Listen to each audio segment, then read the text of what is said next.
দিয়ে দিলাম। তো অনেকে প্রশ্ন করেন, কয়েকবার প্রশ্ন করছেন যে শাক বাটাটা কি মাংসে মাছে দেওয়া যায়। আমার প্লেটে ভাতটা কি যে দারুণ হয়েছে, মানে কি বলবো, যেমন খাইতে চাইছিলাম তেমনই হয়েছে। অনেক মজা হয়েছে, মাছটা খুবই মজা। এই তো তরকারিটা বাইরে নিলাম। আমি এখন এইটা দিয়ে দিলাম, মাছগুলা দিয়ে দিলাম, ডালটা বাড়ায় দিয়ে তারপর দুপুর 12:15 বাজে। এই যে আর দুপুরে রান্না বান্না বসিয়ে দিছি, মানে প্রায় হয়ে গেছে।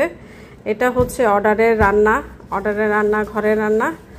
আজকে তাড়াতাড়ি করে ফেলতেছি, যেহেতু অর্ডারের রান্না আছে, তো আজকে তাড়াতাড়ি উঠছি। আর এখানে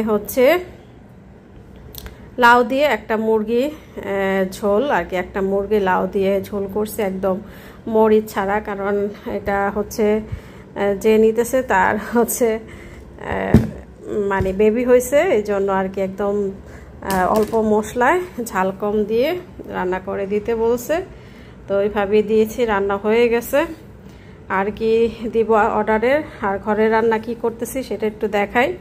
আর এখানে আছে কালো জিরা শুধু মরিচ ছাড়া রসুন দিয়ে মানে ভর্তা করে দিছি, কালো জিরা ভর্তা। দেখতে পাচ্ছেন এই যে কাটাকুটি করতেছি, কাটাকুটি। এই যে সিম, তারপর এখানে আছে ফুলকপি, সিম ফুলকপি দিয়ে আজকে মাছ রান্না করব, শোল মাছ। তো আমার অর্ডার রান্না শেষ, অর্ডারের রান্না তো বেশি না, জাস্ট এইটা একটা তরকারি আর কালো জিরা ভর্তা। এই তো এখন ঘরে রান্না করব। আর এখানে ধনিয়া পাতা টমেটো ভিজা রাখছি। আর এখানে আরেকটা আইটেম বসাই দিছি, এটা এই যে বোয়াল মাছ। তো বোয়াল মাছ দু পেঁয়াজি করতেছি।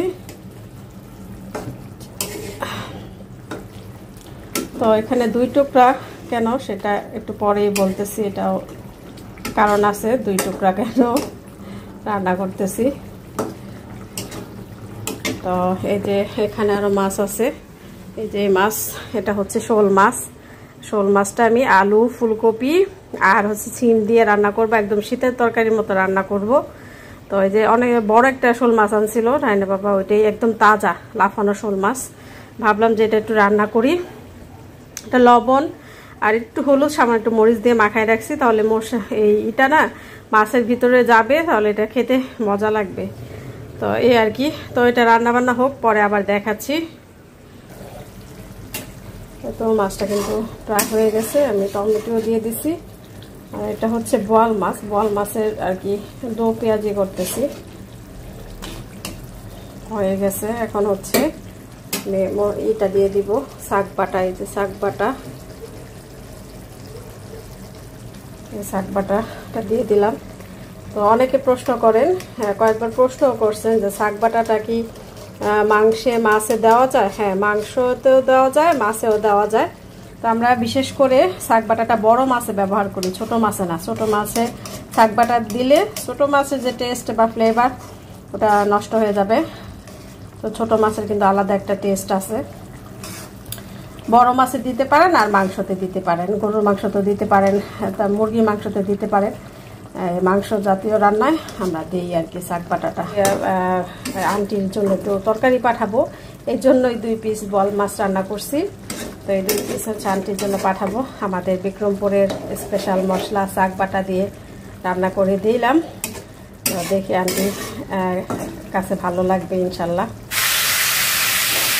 এটা এখন আমি ফুলকপি আর আলুটা একটু হলুদ আর একটু লবণ দিয়ে হালকা ভেজে নেব। তো আমি কীভাবে রান্না করি শোল মাছ দিয়ে আলু ফুলকপি সিম দিয়ে ঝোল, সেটা আপনাদের সাথে একটু শেয়ার করবো, পুরো ভিডিওটা দেখতে থাকুন। তো যেহেতু এগুলো আমাদের দেশি ফুলকপি না, একটু ভেজে নিলে এটা মানে ভালো লাগে এখানকার ফুলকপিটা, আর নাহলে এখানকার ফুলকপি একদম খেতে ভালো লাগে না।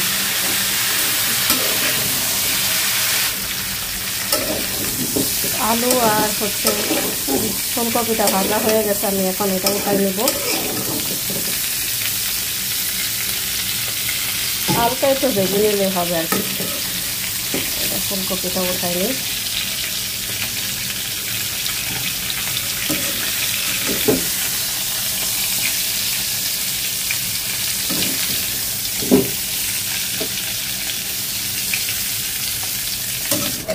ফুলকপি আর আলু তো ভেজে নিলাম, এখন তরকারিটা বসাই দিচ্ছি।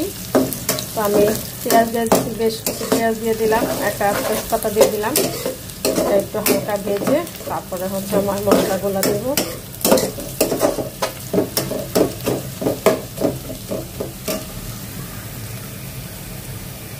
এখন হচ্ছে মশলাটা দিয়ে দিব। এই যে এখানে আদা রসুন পেঁয়াজ না আদা রসুন আর জিরা আর ধনিয়া একসাথে এখন দিয়ে নিলাম। একদম ফ্রেশ মশলা দিয়ে রান্না করতেছি। তো এখানে দিয়ে দিলাম সামান্য পরিমাণ হলুদ আর দিব হচ্ছে সামান্য পরিমাণ মরিচ।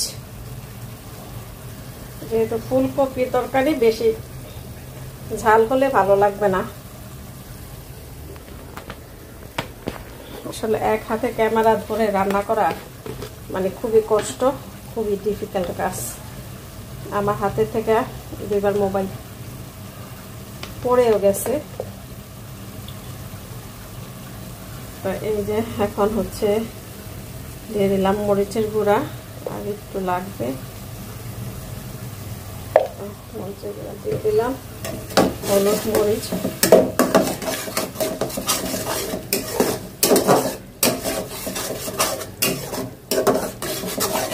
দিচ্ছি, পরে আবার দেখে দেওয়া যাবে, যেহেতু মাছ কিন্তু আমরা লবণ দিয়ে মাখায় রাখছি।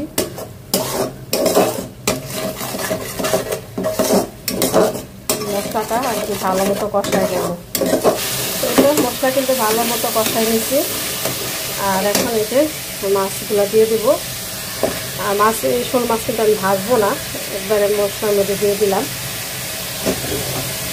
কারণ তাজা মাছ তো, একদম তাজা মাছ, লাফানো মাছটা ছিল আর কি।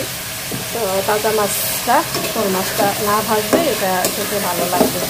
এই জন্য একটু হলুদ আর লবণ দিয়ে মাখায় রাখছিলাম, মরিচ আর লবণ দিয়ে, সামান্য পরিমাণ মরিচ কিন্তু ওরকম না, মাছটা ভিতরে মশলাটা ঢোকে আর স্বাদ লাগে খেতে। এখন হচ্ছে মাছটা একটু কষাবো, আমি মশলার সাথে একটু কষাই নেব। মাছটা কিন্তু কষানো হয়ে গেছে, আমি এখন মাছটা উঠাই নেব।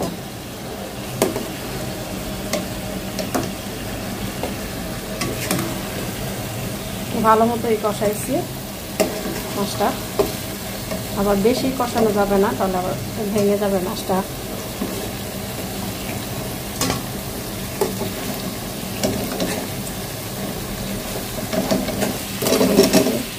এগুলো দিয়ে দিচ্ছি, একটু কষিয়ে তারপরে হচ্ছে ফুলকপি আর আলুটা দিব।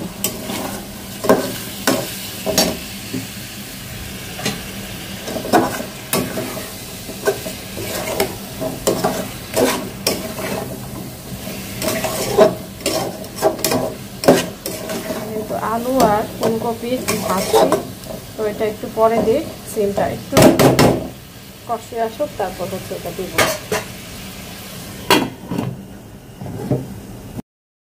সিমটা একটু কষে নেওয়ার পর হচ্ছে আলু আর ফুলকপিটা দিয়ে একটু নেড়ে চেড়ে নিলাম। যেহেতু এটা ভাজা, এটা দিয়ে আর বেশিক্ষণ কষানো লাগবে না। এখন হচ্ছে আমি পানি দিয়ে দিছি, আর অবশ্যই গরম পানিটা দিবেন। গরম পানিটা দিলে তরকারিটা তাড়াতাড়ি সিদ্ধ হয়ে যায়, আবার তরকারির টেস্টটাও ভালো হয়। যেহেতু এটা একটু ঝোলের তরকারি, তো ঝোল তো একটু বেশি লাগবেই, তো পানি বেশি দিলাম এই জন্য। এখন হচ্ছে জালটা বাড়াই দেব।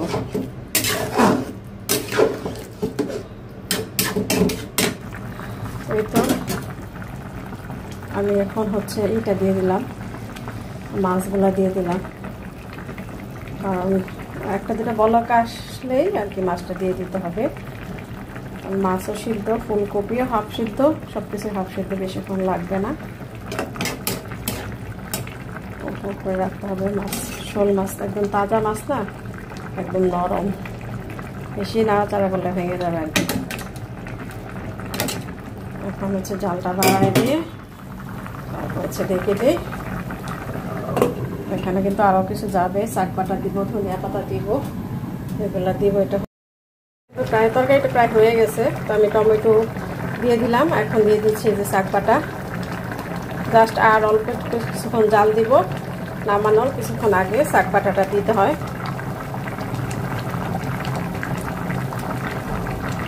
একটু শাক বাটা 2 চামচ দিয়ে দিলাম, যেহেতু তরকারি বেশি 2 চামচ লাগবে, সুন্দর ফ্লেভার আসবে। আসলে আমাদের দেশের তরকারি হলে তরকারি থেকে যে সুন্দর একটা ফ্লেভার বের হয়, এখানে আমি তেমন কোনো গ্রানই পাচ্ছি না। ফুলকপি বা সিম বা তরকারি, ধনিয়া পাতা, শাক বাটা যতটুকু মানে মজা লাগে, এখানকার তরকারি মাছ কিছুই বলেন যে আমাদের দেশের ফ্লেভার টেস্ট কিছুই পাওয়া যায় না। যতই তাজা মাছ আনি না কেন ওই স্বাদটা পাই না। তো একটু ঢেকে দেই, তারপর হচ্ছে ধনিয়া পাতা দিয়ে নামায় ফেলবো। ঢাকা দিয়ে কিছুক্ষণ জাল দিয়ে নিলাম, তরকারিটা একদম হয়ে গেছে। আর এরকম পাতলা ঝোলই থাকবে। এই শীতের তরকারিটা কিন্তু পাতলা ঝোলই ভালো লাগে, ফুলকপি আলু সিম দিয়ে এটা রান্না করে। ধনিয়া পাতা দিয়ে দিলাম। শাক বাটা দেওয়াতে এখন একটু সুন্দর আমি ফ্লেভার পাচ্ছি, এখন কোনো তরকারির কোনো ফ্লেভারই পাচ্ছি না আমি। তারপর জানি না, আমার একটু ঠান্ডাও লাগছে, 2 দিন শরীর খুবই খারাপ ছিল, জ্বরও ছিল, জ্বর ছিল মুখে, তেমন একটা পাই না, যে ওই কারণে কি কোনো গ্রাম পাচ্ছি না জানি না। তো হয়ে গেছে, এখন জালটা বন্ধ করে দিলাম আর ঢেকে রাখলাম, পরে এটা আর কি বেড়ে নেব। এই তো রান্না বান্না শেষ। আর এই যে দেখেন টুকটাক তো আধো আছে, এগুলা ধুবো, যে নিচে কিছু আধো আছে এগুলা ধুবো।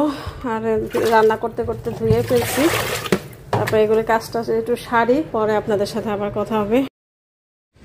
এই তো তরকারিটা বাইরে নিলাম। এই যে আন্টির জন্য যে 2 পিস বোয়াল মাছ রান্না করছিলাম, এটা বোয়াল মাছের 2 পেঁয়াজি আর হচ্ছে শোল মাছ, আলু, ফুলকপি সিম দিয়ে দারুণ হয়েছে তরকারিটা। আলহামদুলিল্লাহ, যেমন চাইছিলাম তেমন হয়েছে, কারণ আমি ঝোলটা টেস্ট করে দেখছি, ভালো হয়েছে আলহামদুলিল্লাহ। আর এই যে বাকিটা আমাদের জন্য, আমার তো মন চাচ্ছে এখনই ভাত খেয়ে ফেলি, তো এখনই পাঠাই দিব আন্টির জন্য, যেন দুপুরে খেতে পারে। আমি একটা গ্র্যাব কল করে পাঠাই দিব। রায়নে বাবাও বাসায় নাই, অফিসে, নাহলে হয়তো লাঞ্চ ব্রেক নিয়ে দিয়ে আসতে পারতো। এখনই পাঠাই দিই যেন দুপুরে খেতে পারে। তো এই তো গোসল করে নামাজ পড়ে খেতে বসে পড়লাম, আর আন্টির জন্য খাবারটা পাঠাই দিয়েছিলাম। তো আমি আসলে জানি না যে আন্টি বোয়াল মাছ খায় না, পরে ভাবি বলল যে আন্টি বোয়াল মাছ খায় না। রক্ষা আমি মেসেঞ্জারে ভাবিকে লিখে দিয়েছিলাম পাঠাই দিয়ে, যে ভাবি একটা বোয়াল মাছের তরকারি, একটা শোল মাছের তরকারি। তো ভাবি বলল যে ভালো হয়েছে, মানে আন্টি অনেক আগে থেকে বোয়াল মাছ খায় না, বললো যে শোল মাছের তরকারি খাইছে, তো বোয়াল মাছের তরকারি আমি খাইছি, খুবই মজা হয়েছে ভাবি। তো এই আর কি। আর সত্যি তো শোল মাছের তরকারিটা অনেক মজা হয়েছে, অনেক মজা করে ভাত খেলাম। তো আলহামদুলিল্লাহ। তো আজকে এখানে বিদায় নিচ্ছি, সবাই ভালো থাকবেন, আল্লাহ হাফেজ।